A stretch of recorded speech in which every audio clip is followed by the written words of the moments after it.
నిజంగా ఈరోజు చాలా హ్యాపీగా అనిపిస్తుంది.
ఎందుకంటే ఒక నిజమైన నీడీకి హెల్ప్ చేయటం అనేది ఎప్పుడూ కూడా మనసుకు తృప్తినిస్తుంది.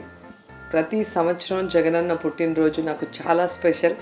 సో ఆ రోజు ఏదో ఒక పేద కుటుంబం జగనన్న కోసం, జగనన్నని ప్రేమిస్తున్న కుటుంబం బాగుండాలి అన్న ఆశతో, వారి ఆశీస్సులు జగనన్నకి ఎప్పుడూ ఉండాలన్న ఆకాంక్షతో నేను వెతికి పట్టుకొని వారికి హెల్ప్ చేయాలనుకుంటాను.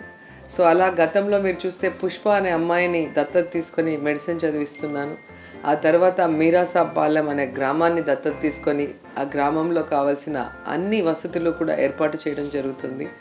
అలాగే ఈసారి నాగరాజు అనే కుటుంబం, నిజంగా అతని కథ నన్ను చాలా కదిలించింది.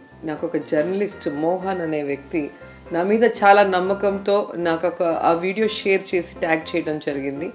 సో అది చూడగానే నాకు చాలా ఏడుపు వచ్చేసింది. అండ్ నాకు బాగా కనెక్ట్ అయిన విషయం నాగరాజు. నా ఫాదర్ పేరు నాగరాజు రెడ్డి. నాకు మా నాన్న అంటే చాలా చాలా చాలా ఇష్టం. సో మా నాన్న కోసమే నేను సినిమాల్లోకి రావడం జరిగింది, నాకు ఇష్టం ఉన్నా లేకపోయినా.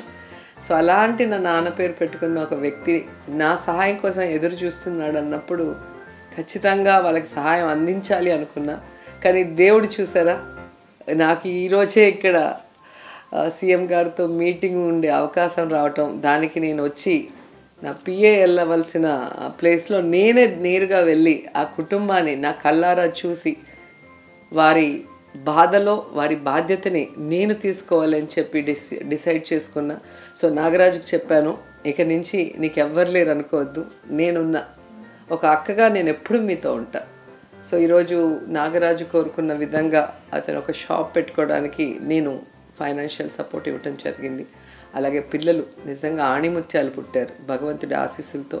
సో ఆ పిల్లలు చక్కగా చదువుకునే విధంగా నేను ఎప్పుడు సపోర్టివ్గా ఉంటాను. అలాగే ఆయన భార్య, అమితంగా ప్రేమించే ఆ భార్యకి ఒక కిడ్నీ రిమూవ్ చేయటం వల్ల ఈరోజు బెడ్ రిడన్గా ఉండటం అనేది అతన్ని కలిచివేస్తుంది. సో ఖచ్చితంగా ఏమాత్రం అవకాశం ఉన్నా తన ఆరోగ్యం మెరుగుపరిచి మళ్ళీ ఆ కుటుంబం మొత్తం హ్యాపీగా ఉండేలాగా నేను కృషి చేస్తాను. నేను ఎప్పుడూ చెప్తుంటాను, మనకి ఇష్టమైన వాళ్ళ పుట్టినరోజుకి బొకేలు ఇస్తే వాడిపోతాయి, శాలువలు ఇస్తే మూలన పడిపోతాయి. కానీ ఎవరికైనా భవిష్యత్తు ఇస్తే అది జీవితాంతం అలా పెరుగుతూ ఉంటుంది, ఒక చెట్టు పెరిగినట్టుగా. ఆ చెట్టు ఎలా అయితే అందరికీ నీడనిస్తుందో,